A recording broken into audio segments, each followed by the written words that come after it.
Hello again, everyone. I am Chris Shera, and this is the socially distanced, masked up edition of the Citizen Sports Weekly for Wednesday, February 24th, 2021. Justin Ritzel in the flesh, in the building. Robert Harding still at home. Hey Chris, I think the viewers will agree you've never looked better. Yes, of course, and I would agree with them. Absolutely. I think my mother may be watching this video, so she might disagree with you, but obviously I would expect my mother to stick up for me. So, all righty. So yeah, Justin's here. He's in Auburn to cover a basketball game tonight, or he's in the building because he's got to cover a basketball game later. But he's here, and first, I think this is the first time I've had company for the video. And how long has it been since last March? It's been almost a full year. It seems. It might be. Have you? First time I've done a video this way. Yeah, yeah. I mean, did you and I? No, we weren't. No, we haven't been together, have we? No. Wow, go figure. All righty. So our first topic. If you're looking at Robert, you're seeing his hat. It's of course hard for me to see from a distance here, but he's got his Tiger Woods hat on. For those of you that may not have woken up yesterday or this morning, Tiger Woods was involved. No jokes here. Tiger Woods was involved in a serious one-car motor vehicle accident yesterday in Southern California. A lot of people saying he was lucky. He's lucky to be alive. Seatbelt saved him. Car was totaled. Tiger has suffered multiple injuries to his legs, crushed ankle. Horrible scene. Fortunately, thank goodness nobody else was hurt. Fortunately, Tiger is still alive. But obviously, Tiger being a professional athlete, we have to talk about is this the blow that ends Tiger Woods' professional golf career? And I would say that Tiger is one of those guys that this is a person who's rebounded from back surgeries and his personal issues that have been well documented since Thanksgiving 2009. I'm not going to go into all those, but this is a guy who's come back from a lot of different things. He won the Masters 2 years ago. I wouldn't say that he's done from the standpoint of he's going to try to come back, but while the mind may be willing, will the flesh be capable? And I think that's the biggest issue is, can he overcome these injuries? And of course, he just had back surgery in November, December of last year, that his, chance of playing in the Masters in early April was in doubt anyway. Can he overcome this to come back on the PGA Tour and win another tournament? Because remember, he is tied with Sam Snead with 82 wins for the most in PGA history. Still needs 3 majors to tie Jack Nicklaus with 18 for the most. I think Jack's record is safe. I think Tiger comes back and wins one tournament. I don't know when, but I think he comes back at some point and maybe wins one more tournament. And that's going to be he'll call it quits after that. But I can't see this guy giving up. He will try to come back. I don't know how well it's going to be, but I think he'll give it a shot and try to come back in some way, some form. Justin, your thoughts? Well, it goes without saying, the most important thing is that Tiger is alert, he's alive, and that hopefully the surgeries he's getting, he'll be able to make a full recovery to the greatest extent that's possible. But Tiger, we've seen over the last 10 years, really since his personal issues first popped up, and then the back injuries and stuff, it was so tough for him to get back to a point where he could contend and eventually win a major. And now you're putting this serious leg injury on top of that. You said it, Chris. A lot of people have said it. You don't want to bet against someone like Tiger Woods, but I really have a hard time imagining at his age, knowing the kind of injuries he's been through already, that he's going to come back and be the golfer that he was even the last couple of years, where maybe he can contend for a tournament here and there. But the most important thing, like I said, is that he should be able to make a recovery from this, that hopefully he won't have any serious long-term damage to his legs. But hey, golf, even though you're able to play it, at a later age, it's still a physically demanding sport, and this is just another obstacle in what's been really one of the most fascinating and most roller coaster careers of really not just any golfer, but any athlete of the last 25, 50 years. I mean, if Tiger was 35 years old, I think you'd give him a better chance, but being 45, I mean, you know, this isn't Tom Brady, that's for sure. I mean, it's, you know, like I said, to be 45 years old, to suffer those types of injuries and try to come back and be competitive and win, it is going to be very, very difficult. Go ahead, Robert. Yeah, the news yesterday was you know, sad, obviously, shocking to see this. You know, the images didn't look good. You know, the aerial footage and the pictures that were being shared on social media. You know, I believe the car came to a rest on the driver's side, so that wasn't good. And you know, it's a significant injury. I mean, when you get down to it, it's a compound fracture of his leg. You know, the ankle and foot were involved. He's got multiple fractures in the main bones in his right leg. So, you know, there's going to be a long recovery time with this. And, you know, I think the big thing for Tiger at this stage of his life, really, because, you know, his golf career, you know, he hasn't been a guy, you know, especially last year with the, you know, the jumbled schedule due to COVID. And then, you know, after his Masters win, you know, this is a guy, you know, he's been competitive, but, you know, he kind of picks his spots mainly due to his back. And obviously he just had back surgery a few months ago after playing in that tournament with Charlie, his son. But, you know, the big thing for him going forward is going to be quality of life, and golf will be a bonus. You know, I think I remember, you know, people saying, you know, when he was going through the back trouble, oh, he's never going to win a major again. And, you know, we saw what happened. He came back, won the 2019 Masters, and proved those haters wrong.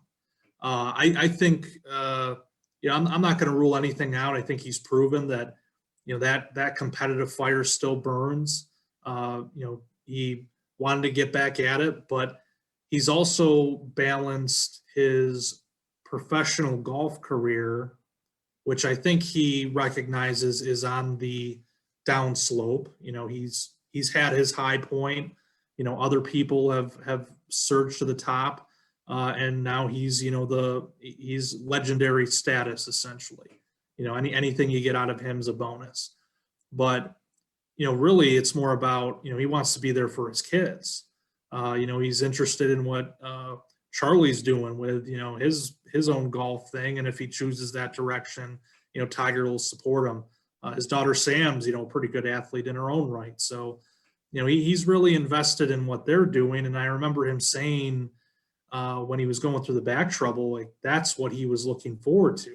It wasn't golf. He just wanted to be able to be there for his kids, which gives you you know, a look into his mindset.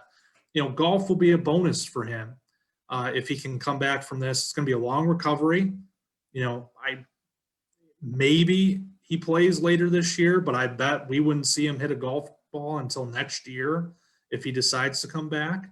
And then, you know, then from there it's like, well, what does he play? Maybe he plays in the majors, maybe he plays in a few tournaments here or there, but you know, he's got a back to manage and he's going to have this injury to recover from. So, you know, I think it's going to be a different Tiger that returns from this than, you know, one that's going to go out there and try to play 20 and 30 tournaments a year.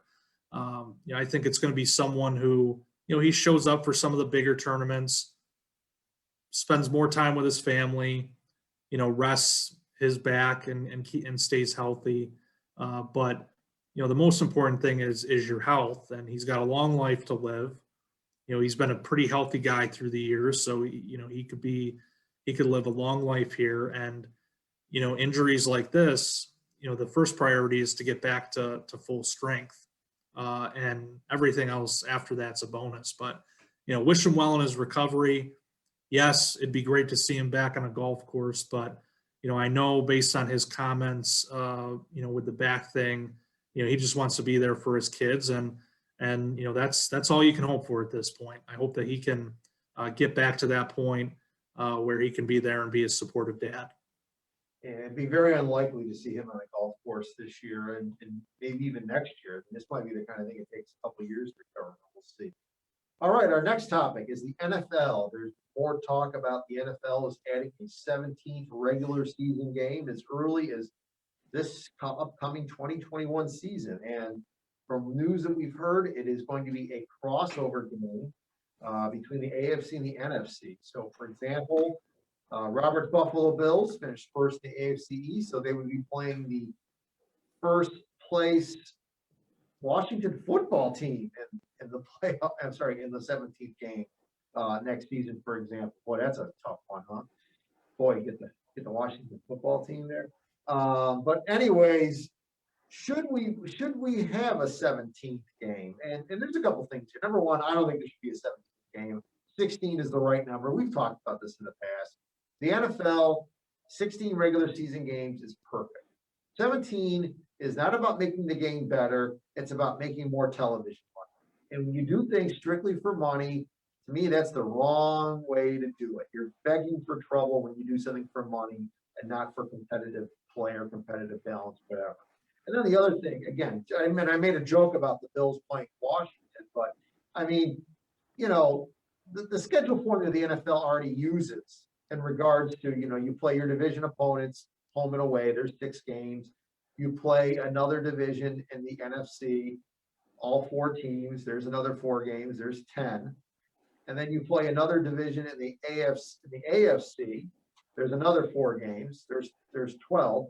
And then you play 2 games against a team in another division in your conference that finished the same place. So for the Bills, it'd be 2 other first place teams. I don't think we don't need a 17th game. I'm not going to get into the debate how this thing would be scheduled because I think it's useless to begin with. But we don't need a 17th game. Stay with 16 games. Cut the preseason to 2 games, okay? And just do that. It's really it. All they need to do in the NFL. Cut the preseason in half. We're good to go. Robert, your thoughts? Well, there's a great ESPN story about DeMaurice Smith, who's the head of the NFL Players Association, and this 17th game talk is really a focal point of that story because really what it says is that Smith gave away, really the players' position on this issue that they did not want a 17th game or an 18th game. Because as you guys know, if the owners had their choice, they want 2 more games. Goodell has even talked about this. But the players do not want that. They want more money and other benefits for what they do right now because of the physical demands of that. So they don't want 17 or 18 games. And the ESPN story was a fantastic piece that covered, really a lot of different parts of the union, but specifically how this became almost, they just kind of gave away, their position on this and conceded a 17th game. And really it's Smith that's being used as the fall guy for that because they think that he gave away that position. As far as this goes, I think the ship has sailed. I really do, based on that story, based on other discussions. The only way I see it stopping is if the players stop it themselves, and we know what that means. That means a work stoppage of some sort. And, if that's what it's going to take to keep it a 16-game schedule, all the power to them. Me personally, I've said before that if you're going to do this, then the league needs to agree to some significant concessions for the players. And I don't think they've really reached that point. There's some things that they've talked about, and then they'll go back to the players and say, okay, where's our extra game? And, it's not enough. You're talking about players that would be risking, that's one extra game a season. Let's say you play 10 seasons in the league. That's 10 extra years that you're playing. That's more risk of injury, more risk of long-term damage, all those things. So I think that's got to be part of the consideration. I would like to see it stay at 16. Chris, I know you point out, oh, what a weak opponent the Bills would get. Well, your Dolphins would play the Giants, and both teams at least would have quarterbacks that can't attempt to pass over 3 yards. So quite a game that would be, real barn burner. But Well, I think that if they're going to do this and schedule it with that 17th game, instead of coming up with some formula that makes it easy, let's look for great matchups that we don't get all the time. Ritz's boy Aaron Rodgers. We said it for years. Oh, you never see the Packers and Patriots play because of the alignment, and they only get each other every 4 years. Look for games like that where you can have marquee matchups that you normally wouldn't see, that aren't part of the formula for that year, and schedule them. I think that that's the best way to go if you're going to do this, instead of just saying, oh, well, this division's going to play teams from the other division. That doesn't make a lot of sense to me. I think that the NFL's wasting an opportunity here to schedule some really compelling games if they're going to have a 17th game on the schedule. that's what I mean. It's forced, and I just don't like a forced. And again, and the other thing is you're going to have some teams with 9 home games, and some teams with 8. Again, it's not balanced. 17 is an odd number, and I get it. They want 18, like you said. They're not going to get 18, so we're going to be stuck with 17. So it's an uneven, odd, ham-handed approach. It's just not going to work. Justin, go ahead.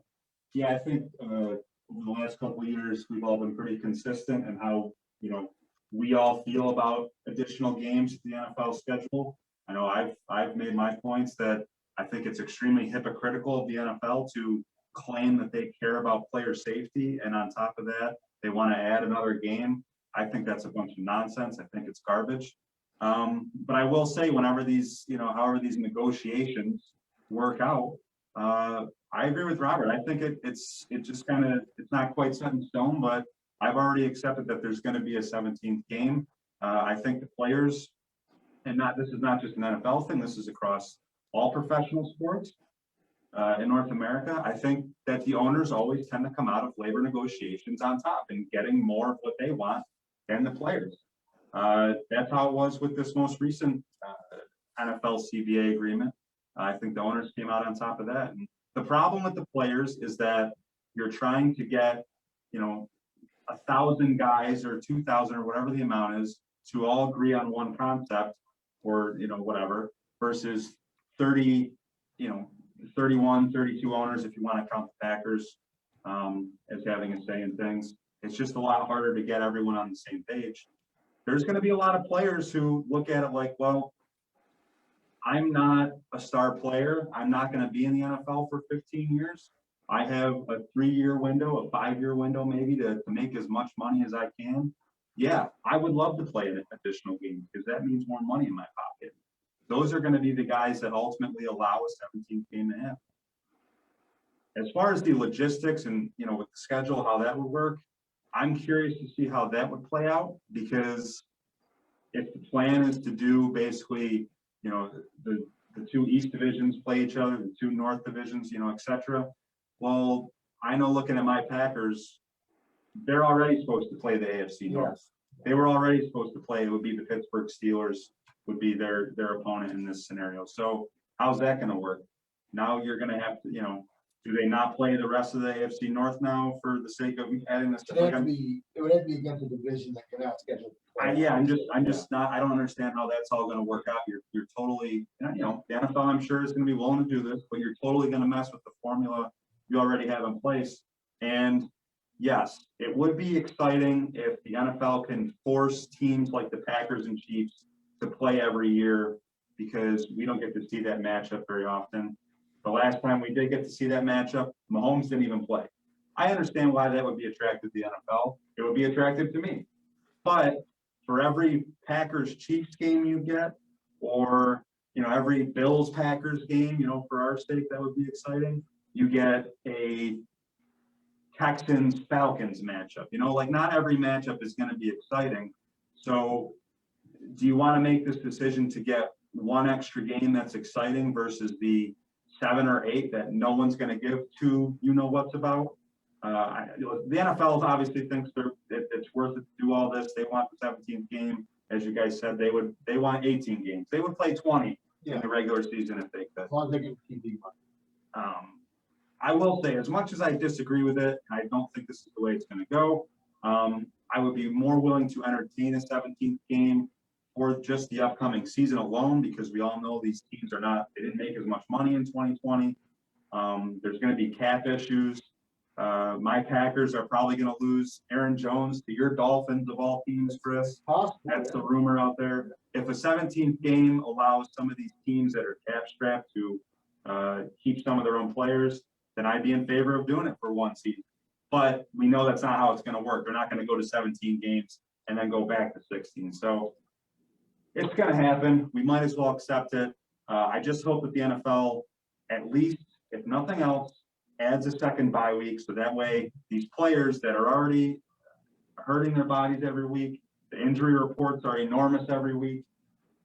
I want to ensure that the star players that I turn on my TV to see have as great a chance as possible to start in September and finish the season, because it doesn't happen enough, and the NFL doesn't seem to care much about that. A couple things. First of all, I would have this quote unquote 17th game at the beginning of the season. I mean, this against the opponent from the other conference. Don't do it at the end of the season, because the game may not mean anything. Okay, have it. The last weekend should always be division matchup, because there might be something important on the line. We've seen that before. That's what the NFL likes to do the last week of the regular season, and have a division games. Okay, so don't do it then. Increase the roster size. Okay, absolutely. I mean, it was 53, 55 now. I mean, make it 57. I mean, there should be extra roster spots for this, more jobs for the players. Okay, and finally, I've said this before. Back in the early 90s, the NFL did do 2 bye weeks a season with the 16-game regular season. It didn't go over well. I think now it would be different. I think the NFL has expanded since the early 90s. There's now 4 extra teams in the league from 1993, 1992, 1994, when this was going on. It was 28 back then. Now we have 32. So I think 2 bye weeks would be great. With a 16-game regular season, you'd still have your 18 games, but the players wouldn't have to, have to beat up their bodies anymore. I think that'd be the best compromise, but the NFL just can't seem to do that. So anything else you guys want to add before we move on to our last topic? Well, I'll just add that, one thought, and I think that this may have been floated when they started talking about the 17th game, but, because of that imbalance that you talked about, Chris, like, who gets 9 home games a year, who gets 9 road games a year, that kind of thing. I think one way to settle that is that you have a neutral game for each team a year. Now, obviously, that's going to take some facilitating, because you would have 16 games, really, between those teams to count as a neutral game that wouldn't be obviously home or away for either team. The trick with that, though, in our current situation, is that it's bad enough these teams are traveling, to their different cities. Now you're going to add in a neutral city. There could be neutral cities within our country that they go to. You talk about, look at baseball and what they've done with different ideas of playing baseball in places where there isn't a major league team, or there isn't a professional team, quite frankly. The NFL could do something similar. There's plenty of college venues in different places. Think of an NFL game in Alabama, or an NFL game, somewhere in like Wyoming, with Josh Allen going back to his alma mater and playing with the Bills, things like that, it would be, an outreach of sorts that you could take advantage of and really market the product in a different way, as if it needed more marketing, but get around that whole problem of having that imbalance with home and away games. I agree with you, Robert, but here's the thing, that this is why it'll never happen. The NFL doesn't get will lose money from luxury boxes and things like that. That's less home gate revenue for the league, okay? If you do it in a neutral field, you're gonna get something from the college to wherever you're gonna have it, I get that. But you're gonna lose money from the luxury boxes and stuff and in the gate and things like that. And that's where the issue. And also remember, there's always been talk about having some of these games in college places, but the stadiums are not wired for the video that the NFL uses for replay or for the Surface tablets. I don't know. There's always something that like they say, oh yeah, we can't play here because it's not wired correctly for instant replay or something like that. I agree with you. Neutral sites would be good, but the NFL definitely has some excuses why they wouldn't do that. So, all right. Our last topic, and this is one that obviously Justin and Robert are pretty well knowledgeable about. The NHL actually had an outdoor game this past weekend. Actually, had more than one game. They had what, 3 or 4 games? I believe it was two. Okay, 2 games at Lake Tahoe on the Nevada-California border. I tuned in on Saturday afternoon at 3 o'clock, and I watched this game. Okay, it was beautiful. I mean, what a sight. I mean, I was like, my wife was walking by where I was in the room. I was watching TV. I go, honey, check this out. Come in here and check this out. Look at this. Isn't this gorgeous? Look at these mountains. Look at this lake. This is the most beautiful setting for a pro sporting event I've ever seen. Really, this is great. What a great idea. And then of course, the sun was out. It was unsafe to play after the first period. Yeah, we're gonna pick it up at midnight Eastern. Yeah, unfortunately, I went to bed, okay? I didn't watch the rest of it, okay? So kudos to the NHL. It's a great idea. Love it, love it, love it. I mean, I tuned in. I was glued to the TV for that first period. Now, what Robert wants us to discuss is where else could the NHL have an outdoor game that's not in a football stadium or a baseball field, because obviously, remember, they've had games at Dodger Stadium and Fenway Park and Wrigley Field, but where else could they do this, okay? Now, a couple things before I get into where I would like to see it. Number one, these are the types of games you really can't have many fans at. So you're not going to have a gate, really. That always hurts the NHL. We all know the NHL is a big gate sport, okay? So that's one thing right there. But again, I think the NHL can afford to do this once or twice a year, and it's not going to hurt too much. I would like to see the skating rink at 30 Rockefeller Center in New York City, Midtown Manhattan. I think that'd be kind of cool. I mean, I don't know if the rink's big enough, if there's enough real estate and enough room to be able to do it, but there would be a cool place to do it in the middle of Midtown Manhattan. NBC obviously already broadcast the NHL. It'd be kind of a home game for NBC in a way, but I think that'd be kind of cool in the middle of Midtown Manhattan to have a hockey game.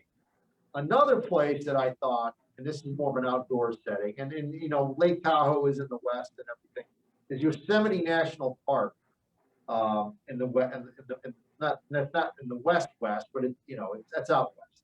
So Yosemite, I think, would be a cool place to have an outdoor game. So, Justin, where would you like to see an NHL outdoor game played?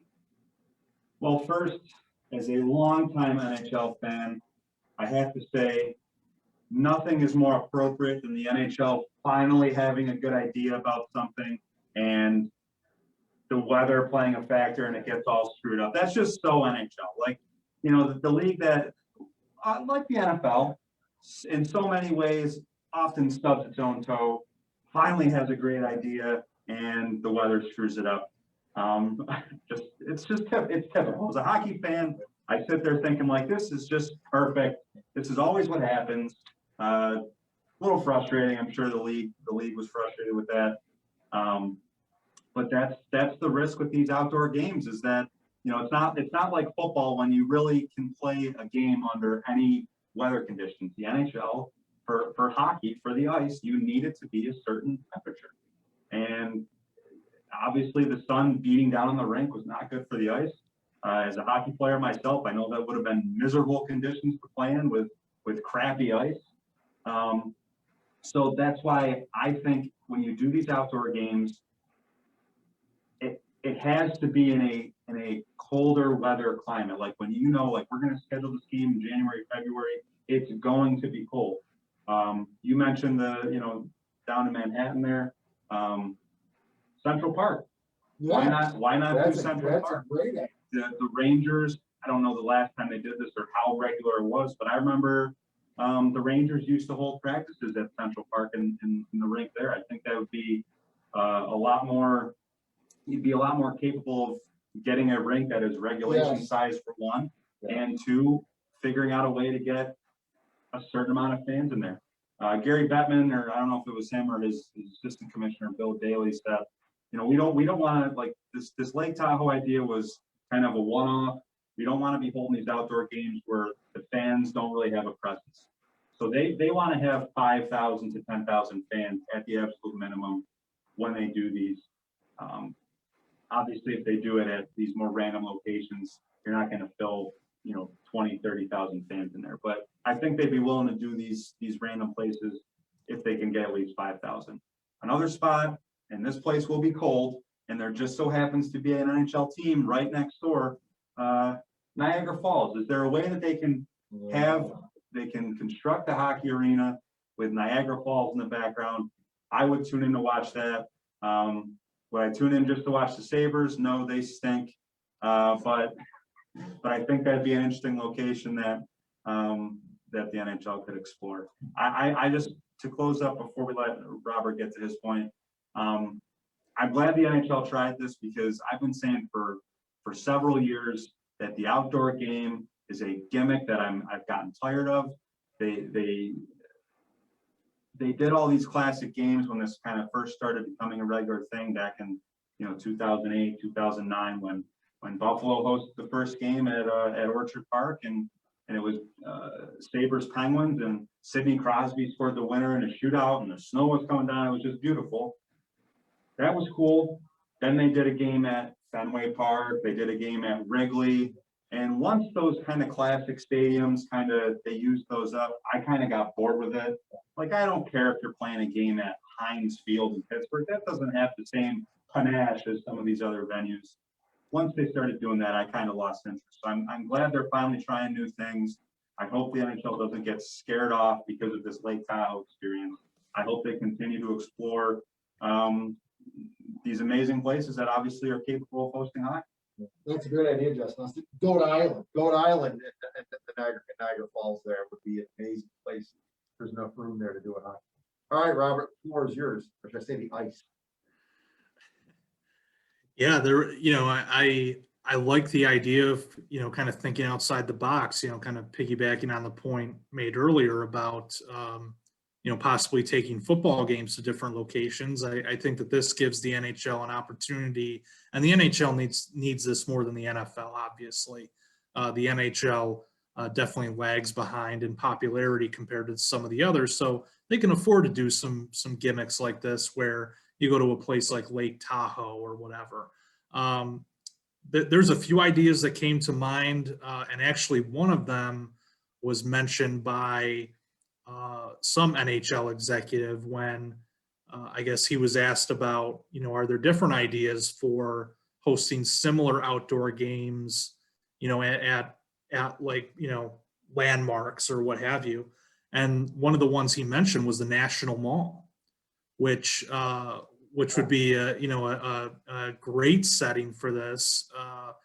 With obviously the Capitals don't play too far from the National Mall, and it's certainly large enough for a rink. Plop it in the on the National Mall between the Washington and the Capitol. You could certainly make it work there, and I think that would be a great TV experience. And then maybe you get some fans in there. Maybe you put some bleachers in there and watch the excitement. I can tell you that the National Park Service wouldn't like that so much because they just restored the turf there. So you better do it over the winter when they would care a lot less. I don't know if this would work, but how about up in Toronto in front of the Hockey Hall of Fame as a backdrop? I don't know how big that street is. I visited there years ago. I don't know if it would fit, but it'd be a cool idea to consider. With the Hockey Hall of Fame as a backdrop. I like Justin's idea of Central Park. Chris, you mentioned a national park. I think thinking outside of just usual sports settings is what they have to look at. Maybe a site somewhere near the Rockies. would be, because everybody likes mountains. Chris, you're a big Coors Light drinker. Nothing would send a tingle up your leg more than seeing the Rockies in the background of an ice rink. I think there's a lot of opportunities here, but I agree that it should be in, especially this time of year, it should be in a colder environment. Stick with up north. I mentioned the Rockies. Washington certainly can be colder this time of year. Alaska, New York City, etc. So Alaska. I mean, think about it. Alaska Yeah. would be, don't get any colder than Alaska. And God knows there's enough beautiful sites up there. And I believe Alaska Anchorage has a decent college hockey program. So there's a lot of hockey fans up in Alaska. I think Alaska, some of the national parks up there, I mean, there would be some beautiful settings. You could have a hockey game. And I know there was a movie back in the 90s called Mystery Alaska. Never saw it, but I guess the premise was the New York Rangers play a game of hometown guys or whatever. So yeah, how about Alaska? That'd be pretty cool. Have a game in Alaska. yeah, Mystery to Chris came out in 2000. Get it straight. I got it Okay. straight. That was awesome. Starring Russell Crowe, who probably skated as well as you do. Yes. That's a good idea. I do want to amend my earlier statement. It just came back to me, and I should know this because I'm a fan. But the Ducks and Kings played at Dodger Stadium back in 2014, and there were really no issues with the ice. That went pretty smoothly. But they played the game at night. So that I would just say, if the NHL wants to explore non-northern locations, similar to Lake Tahoe, you got to make sure the games are 7 o'clock local time at the latest, because you can't have the ice beating down on the rink. Yeah. Or you can't have the sun beating down on this. All right, guys. Anything else? We're gonna wrap it up. Cool. All right. Hey, this has been fun. It's nice to have company for once.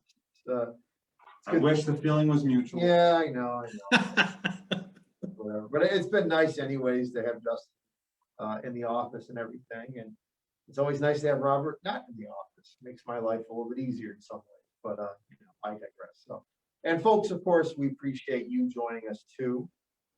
We always appreciate your support. And hey, we'll see you next week.